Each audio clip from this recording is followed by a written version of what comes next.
আসসালামু আলাইকুম। প্রিয় দর্শক, আপনার যদি একটা পোক্কো C65 মোবাইল থাকে তাহলে এই ভিডিওটি আপনার জন্য। আজকের এই ভিডিওতে আমি আপনাদের পোক্কো ফোনের কয়েকটি টিপস অ্যান্ড ট্রিক্স শেয়ার করব যেগুলো আপনাদের জন্য অনেক হেল্পফুল হবে। তো কথা না বাড়িয়ে শুরু করছি মূল ভিডিও। মূল ভিডিওতে যাওয়ার আগে সবার কাছে ছোট্ট একটি রিকোয়েস্ট। আপনারা যারা এখনো অবধি আমার চ্যানেলটি সাবস্ক্রাইব করেননি তারা দ্রুত আমার চ্যানেলটি সাবস্ক্রাইব করে দেবেন এবং সাথে থাকা বেল বাজিয়ে দিবেন। তো কথা না বাড়িয়ে শুরু করছি মূল ভিডিও। তো প্রিয় দর্শক, আপনারা আপনাদের পোকো ফোন থেকে চলে যাবেন সেটিংসে। এখান থেকে আপনারা একটা অপশন দেখতে পাচ্ছেন সিকিউরিটি স্ট্যাটাস, জাস্ট এখানে একটা ক্লিক করে দেবেন।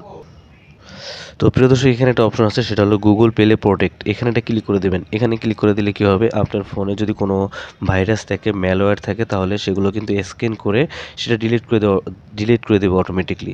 তারপরে যদি আপনার এখান থেকে একটা স্ক্যান একটা অপশন দেখতে পাবেন, জাস্ট এখানে ক্লিক করবেন। ক্লিক করার পরে আপনার মোবাইলটি অটোমেটিকলি স্ক্যান হবে। স্ক্যান হওয়ার পরে আপনার মোবাইলে যতগুলো অ্যাপস আছে সেগুলো স্ক্যান করবে। সেই অ্যাপসের মধ্যে যদি কোনো ভাইরাস থাকে তাহলে সেগুলো অটোমেটিকলি এখানে শো করবে, সেখান থেকে আপনারা ডিলিট করে দিবেন। দেখতে পাচ্ছেন আমার এখানে অপশন এখানে চলে আসছে নো হার্মফুল অ্যাপস ফাউন্ড, মানে আমার মোবাইলে কোনো হার্মফুল কোনো অ্যাপ নেই। ওকে, তারপর এখান থেকে ব্যাকে চলে যাব।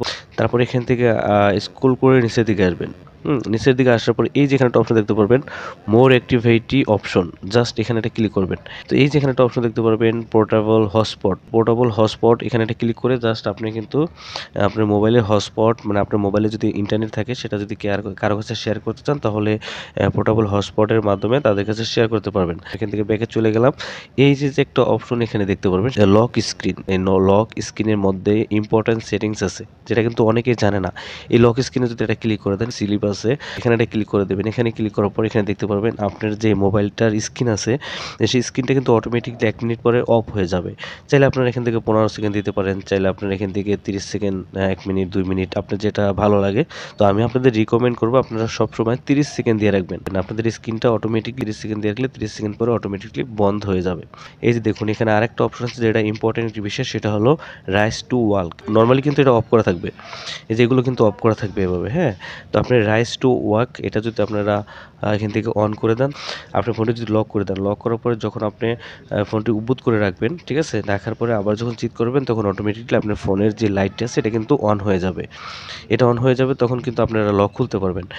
আমি এটা বলবো এটা আপনারা অন করে রাখতে পারেন। তারপর আরেকটা অপশন আছে double tap to walk or turn off screen when device is lock. তো এখানে লেখা আছে ডাবল ট্যাপ, আপনি যদি স্ক্রিনের পর ডাবল ট্যাপ করেন তাহলে কিন্তু অটোমেটিকলি আপনার মোবাইলের স্ক্রিনটি কিন্তু বন্ধ হয়ে যাবে। ঠিক আছে, এটা অন করে দিবেন। এটা অন করে দিলে এখন কি হবে, আমার মোবাইলে যদি আমি ডাবল ট্যাপ করি ডিসপ্লে পরে, তো অটোমেটিকলি আমার ফোনটি লক হয়ে যাবে এবং আবার যদি আমি ফোনের পরে ডাবল ক্লিক করি তাহলে এটা অন হয়ে যাবে। আমি আপনাদের লক করে দেখাচ্ছি। এই যে লক করলাম, এখন আমি আমার স্ক্রিনের পরে ডাবল ট্যাপ করলাম, স্ক্রিনটা কি হলো, অন হয়ে গেল। ঠিক আছে, তো আমি লকটা খুলে দিলাম। ওকে, ওয়ালপেপার কারুসেল এখানে একটা ক্লিক করে দেবেন। এই যে এখানে যদি এগ্রিতে ক্লিক করে দেন, হ্যাঁ আমি এগ্রিতে ক্লিক করে দিলাম, আবার এগ্রিতে ক্লিক করে দিলাম। ক্লিক করার পরে এখান থেকে এটা কি হলো, টার্ন অন হয়ে গেল।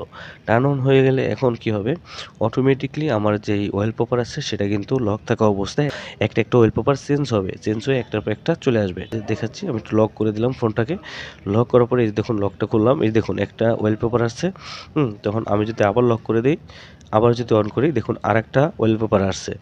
আমি যদি আবার লক করি, আবার অন করি, তাহলে আরেকটা ওয়ালপেপার আসছে। মানে এক এক সময় এক একটা ওয়ালপেপার এটা চেঞ্জ হয়ে যাবে। ঠিক আছে, তারপর এখান থেকে ব্যাকে চলে যাব। ব্যাকে যাওয়ার পরে এক্সটি ব্যাকে যাব। ব্যাকে যাওয়ার পরে এই যেখানে একটা অপশন দেখতে পারবেন লাঞ্চ ক্যামেরা। আপনার স্ক্রিন যখন লক করা থাকবে তখন ভলিউমের যে ডাউন বাটন, মানে যেটা দিয়ে আপনারা সাউন্ড কমান, সেই বাটনটা আপনি কি করবেন, ডাবল প্রেস করবেন। ডাবল প্রেস করলে অটোমেটিকলি কিন্তু আপনার ফোনের ক্যামেরাটা অন হয়ে যাবে, ওপেন হয়ে যাবে। ঠিক আছে, যখন আপনার মোবাইলটি লক করা থাকবে তখন আপনারা যদি এটাকে অন করে দেন, এই যে এটা অন করে দিলাম, এখন আমার ফোনটা যদি লক করে দেই, এই যে আমি ফোনটা লক করে দিলাম, তো এখন আমার ভলিউম যেটা দিয়ে সাউন্ড কমায় সেটা আমি ডাবল প্রেস করব। ডাবল প্রেস করলাম, অটোমেটিকলি ক্যামেরাটা ওপেন হয়ে গেল। ঠিক আছে, তো এভাবে করে লক থাকা অবস্থায় কিন্তু আপনারা এই ক্যামেরাটা ব্যবহার করতে পারবেন। তো তারপর এখানে ব্যাকে চলে গেলাম। ব্যাকে যাওয়ার পর প্রিয় দর্শক আরেকটা অপশন এখানে আছে হোম স্ক্রিন। এই হোম স্ক্রিনটার সম্বন্ধে কিন্তু অনেকেই জানে না, চলুন সেটা আমরা জেনে আসি। এই হোম স্ক্রিনের পর একটা ক্লিক করে দেবেন। ক্লিক করার পর আপনার সামনে এরকম একটা ইন্টারফেস চলে আসবে। আসার পরে একদম উপরের দিকে যেটা আছে হোম স্ক্রিন, যদি এটা ক্লিক করে দেন, ক্লিক করার পর আপনারা দেখতে পারবেন এই যে একটা পপ আপ এখানে দেখতে পারবেন, একটা পপ আপ আছে এখানে। এই পপ আপটা আর এই পপ আপটা লক্ষ্য করলে আপনারা দেখতে পারবেন। তো এটার সিস্টেম হলো প্রথম যেটা আছে ক্লাসিক আর উইথ অ্যাপস ড্র। এই ডিসপ্লে থেকে নিচের থেকে উপরের দিকে সোয়াইপ করবেন, তাহলে কিন্তু আপনার মোবাইলে যেগুলো অ্যাপস আছে সেই অ্যাপসগুলো কিন্তু এখানে চলে আসবে অটোমেটিকলি, ঠিক আছে। তো এটা এখানে দেখাইয়ে দিচ্ছে কিভাবে এটা করতে হয়। এবারে প্রথম স্ক্রিনের মধ্যে সব কিছু আছে, আর দ্বিতীয়টা হলো আপনার নিচের থেকে উপরে সোয়াইপ করলে আপনার মোবাইলে যতগুলো অ্যাপস আছে সেগুলো এখানে অটোমেটিকলি চলে আসবে। যে ম্যানেজ অ্যাপ ক্যাটাগরি, এখানে ক্লিক করে কিন্তু আপনারা জাস্ট ক্যাটাগরি সিলেক্ট করতে পারবেন। তারপর ব্যাকগ্রাউন্ড অটো দেওয়া আছে, অটো আছে, ডার্ক আছে, আপনার যেটা ব্যবহার করতে চান ব্যাকগ্রাউন্ডে, ঠিক আছে। ব্যাকগ্রাউন্ডটা হলো যখন আপনি নিচের থেকে উপরের দিকে সোয়াইপ করবেন তখন এই ব্যাকগ্রাউন্ডের কালারটা কিভাবে থাকবে সেটা কিন্তু এখানে দেওয়া আছে। চাইলে আপনি হোয়াইট দিতে পারেন, ব্ল্যাক দিতে পারেন, লাইট দিতে পারেন, এটা আপনার যেটা পছন্দ সেটা আপনারা দিয়ে রাখবেন। ওকে, তো আমার এটা পছন্দ, আমি এটা দিয়ে রাখলাম। তারপর এখান থেকে অ্যাপ্লাইতে ক্লিক করলাম, এই যে অ্যাপ্লাই হয়ে গেল। এই দেখুন আমি উপরে নিচে থেকে উপরে সোয়াইপ করলাম, ভিতরে কিন্তু একদম ডিপ হয়ে গেল, মানে ব্ল্যাক হয়ে গেল, ঠিক আছে। এভাবে করে কিন্তু এটা কাজ করতে পারেন। ওকে, তো আমরা আবার হোম স্ক্রিনে চলে গেলাম। এখান থেকে একটা অপশন দেখতে পারবেন সিস্টেম নেভিগেশন, এখানে একটা ক্লিক করে দেবেন। এখানে ক্লিক করার পরে প্রিয় দর্শক এই যে এখানে দেখতে পারবেন এখানে কিন্তু পুরোটা ঢালাই, হ্যাঁ, আইফোনের মতো সিস্টেমে এখানে দেখা যাচ্ছে। আর এখানে যেটা আছে বাটন আছে, কিন্তু অ্যারো চিহ্ন আছে, আপনি ব্যাগে যাওয়ার অ্যারো চিহ্ন আছে, হোমে যাওয়ার অ্যারো চিহ্ন আছে, অ্যাপ সুইজার অ্যারো চিহ্ন আছে। জিগ সার্চ এটা সিলেক্ট করলে কি হবে, এই যে আমি যদি ডোন্ট শো অ্যাগেন দিয়া জাস্ট লার্ন মোড়ে দিলাম, লার্ন মোড়ে দেওয়ার পরে এই যে দেখতে পারবেন গো টু হোম স্ক্রিন, তারপরে হচ্ছে open recent, go to back. এখন নিচের দিকে লার্নে আবার ক্লিক করলাম, swipe from the button and push. Okay, এই যে পুশ করে দিলাম, ঠিক আছে, পুশ হয়ে গেল।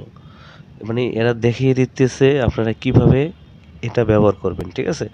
গিগ সার্চ যেই হোমটা আছে এটা কীভাবে ব্যবহার করবেন সেটা দেখিয়ে দিচ্ছে। আমি এভিলে টান দিলাম, এটা এই বললো, আবার এই সাইড থেকে টান দেবো, এই দেখুন এভাবে এসে বললো okay all done, I am done, ডান দিয়ে দেবো, হয়ে গেল, এটা সেট হয়ে গেল। এখন আমি এই যে নিচের দিকে আপনারা লক্ষ্য করলে দেখতে পারবেন যে আইফোনের মতো একটা চিহ্ন এসে পড়ছে। নিচের থেকে উপরের দিকে সোয়াইপ করবো, দেখুন এটা কিন্তু চালু হচ্ছে, এই যে হয়ে গেছে। এগুলো কিন্তু নেভিগেশন যে চিহ্নগুলো আছে এগুলো কিন্তু এখান থেকে চলে গেছে। তো এখন যদি আমরা আবার সেটিংসে চলে যাই, ঠিক আছে, আবার সেটিংসে চলে গেলাম, হোম স্ক্রিনে চলে যাব। হোম স্ক্রিনে যাওয়ার পরে আবার সেমভাবে সিস্টেম নেভিগেশনে ক্লিক করব। ক্লিক করার পরে যে দেখুন এটা আমি এটা সিলেক্ট করে দিছি, তার জন্য এইভাবে সিস্টেমটা চলে আসছে। হ্যাঁ, এটাই আমার কাছে ভালো লাগে, এটা ইউনিক মনে হয়, ঠিক আছে। তো এটাই রাখবো।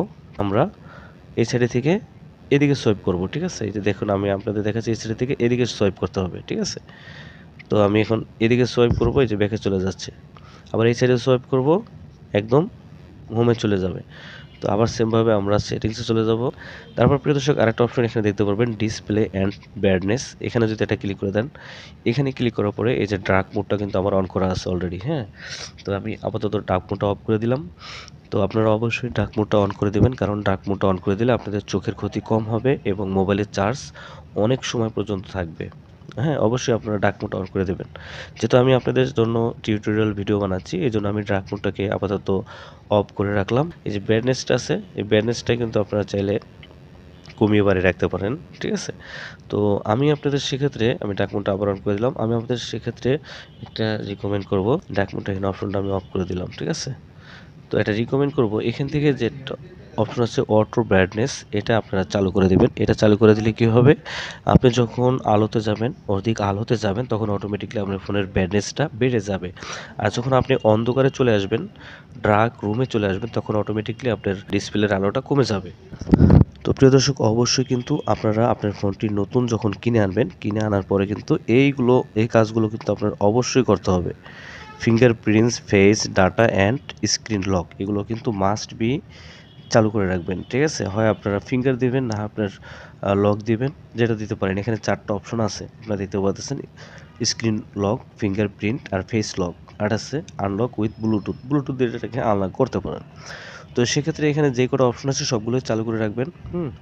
এটা আপনার সিকিউরিটির জন্য ভালো হবে, কারণ মোবাইলটা তো যে কেউ হাতে নিয়ে ধরতে পারে। তো লক করা থাকলে আপনার প্রাইভেসিটা থাকলো আর কি। ইম্পর্টেন্ট কয়েকটি টিপস অ্যান্ড ট্রিক্স আপনাদের মাঝে শেয়ার করলাম। আপনারা যদি আরও কিছু জানতে চান তাহলে অবশ্যই এই ভিডিও নিচে এটা কমেন্ট করে দেবেন। তো আজকের মতো আমি সব বিদায় নিচ্ছি, দেখা হচ্ছে পরবর্তী ভিডিওতে। সেই পর্যন্ত ভালো থাকবেন, সুস্থ থাকবেন। আল্লাহ হাফেজ, আসসালামু আলাইকুম।